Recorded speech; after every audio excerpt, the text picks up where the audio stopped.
NAB قوانین میں ترمیم کے بعد بڑے بڑے لیڈروں کو بڑا ریلیف مل گیا. شہباز شریف، حمزہ شہباز، راجہ پرویز اشرف اور گیلانی کے خلاف کرپشن کیسز بند کر دیے گئے.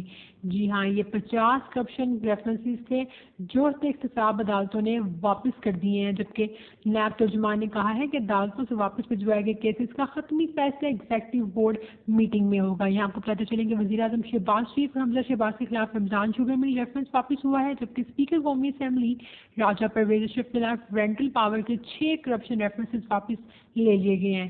اسی طرح پیپلز پارٹی کے سینیٹر اور سابق وزیر اعظم یوسف رضا گیلانی کے خلاف U S F A fund میں جو کرپشن کا ریفرنس تھا وہ واپس دیا گیا ہے. اس کے علاوہ سینیٹر سلیم مانڈی والا اور سابق وزیر اعلیٰ کے پی کے اور پیپلز پارٹی کی سینیٹر روبینہ حالد کے خلاف لوک وٹسا میں جتنے بھی مبینہ ہڈبرڈ کے ریفرنسز تھے وہ واپس لے لیے گئے ہیں. نیب قوانین میں ترمیم کے بعد مزاربہ اسکینڈل اور کمپنیز فراڈ کے ریفرنسز بھی احتساب عدالتوں سے واپس لے لیے گئے ہیں.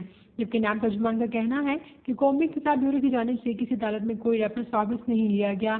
نئے قوانین کے تحت مختلف عدالتوں سے واپس بھجوائے گئے کیسز پر حتمی فیصلہ ایگزیکٹو بورڈ میٹنگ میں ہوگا.